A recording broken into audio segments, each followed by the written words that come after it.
What if the greatest crime in your world was simply touching the ground?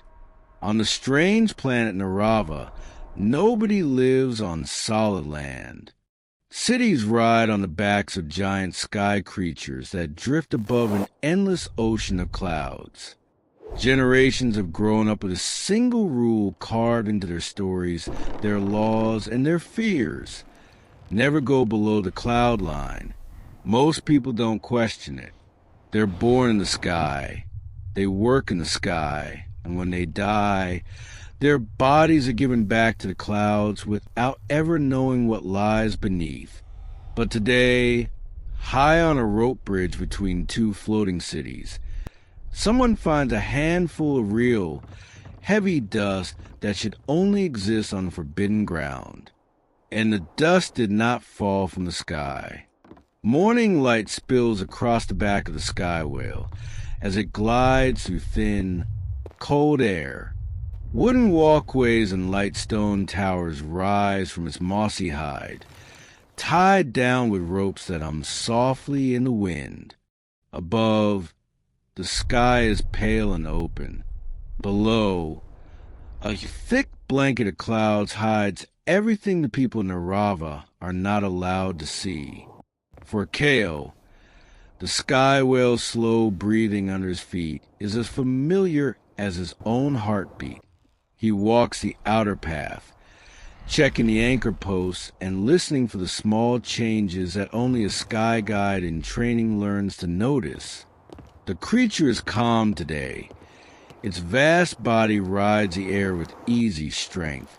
Each exhale a low, distant rumble that vibrates through the boards. The law about the ground sits in the back of his mind like a shape in the fog. It is always there in every story. Children are told that the ground below is poisonous, that it twists the bones of anyone who touches it. Older students hear a sharper version. That long ago, people lived below the clouds and something forced them up into the sky. Nobody agrees what that something was. Nobody asks too loudly. On the far edge of the sky whale, a rope bridge stretches toward a neighboring city creature, swaying gently between them.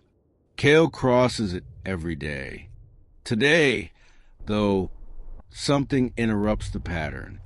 Halfway across, he notices a faint change, the sound beneath his boots. The usual dry, hollow thud is different, duller, as if the wood is coated with something. He looks down. Near the center of the bridge, dust is gathered in a small, uneven patch.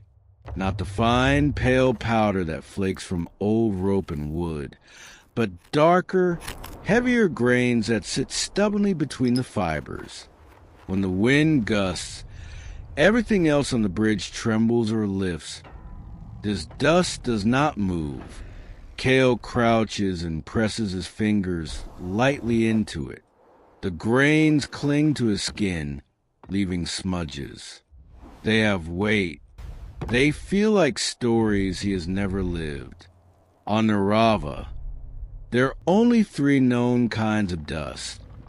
The soft skin shed of the sky whales, the powder of worked stone, and the ash of burnt offerings. This is none of them. He rubs his fingers together, and an old lesson rises in his memory. Descriptions from Elin, the archivist, of ground dust recorded in forbidden histories.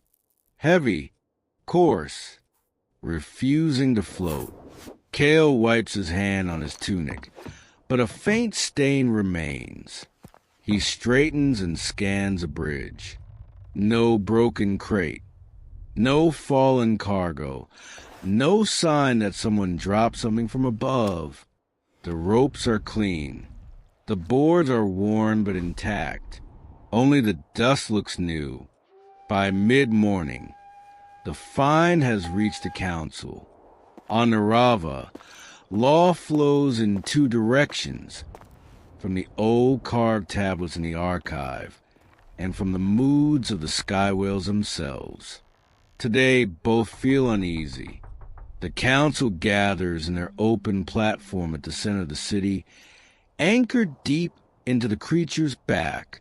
Word spreads quickly. Foreign dust on the bridge between sky whales. People avoid looking down at the clouds. The old stories sharpen in their minds. No one mentions a punishment written for anyone who descends with intent. Erasure from records, name removed from carvings, body offered directly to the cloud sea. The council sends inspectors to the bridge. They scrape the dust into a sealed glass vial, as if afraid it might leap back onto them. The vial disappears into a leather case, bound for the archive in its quiet, watching shelves. Ropes are checked, boards replaced, charms retied. The official word that flows back through the streets is simple and thin, anomalous residue, understudy. No cause for alarm, but the sky whale disagrees. By afternoon, its breathing grows shallow and tight, each exhale shorter than the last. The rhythm of its great wings becomes slightly uneven. People feel it in their legs before they understand it in their thoughts. Cups tremble on tables. Loose tools slide slowly toward the outer rails and have to be caught. Other sky whales nearby keep a wider distance, their riders watching from far platforms with narrowed eyes.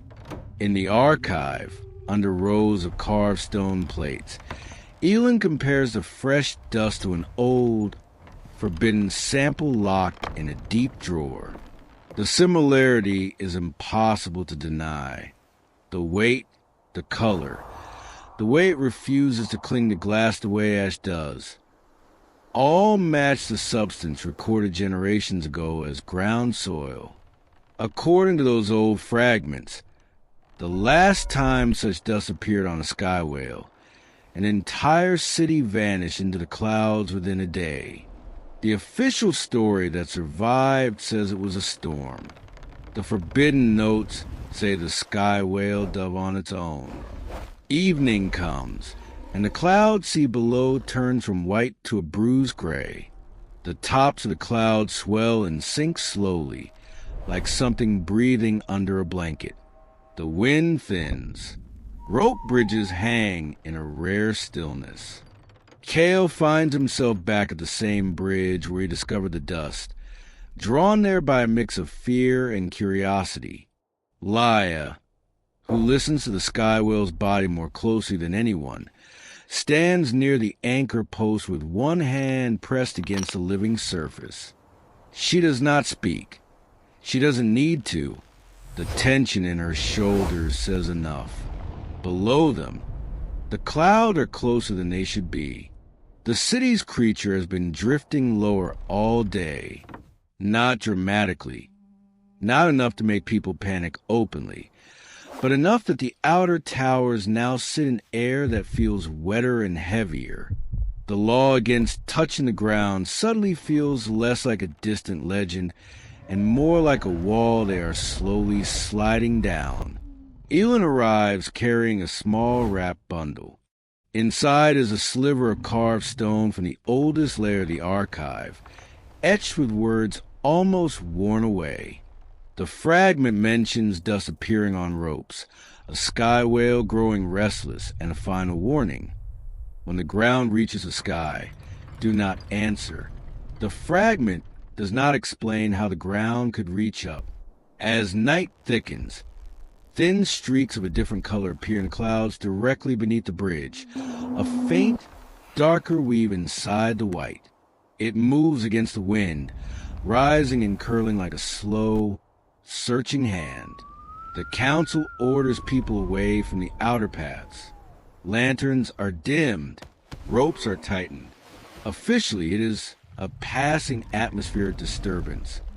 Unofficially, everyone feels the same cold thought. The ground is not passive. It has not forgotten them.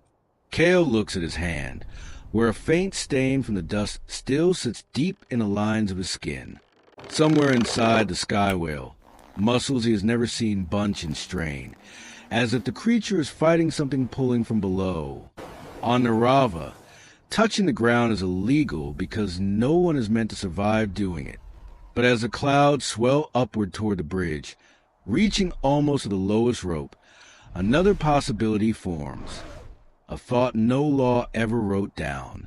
Maybe the ground is not something you fall to. Maybe when it chooses, it comes for you.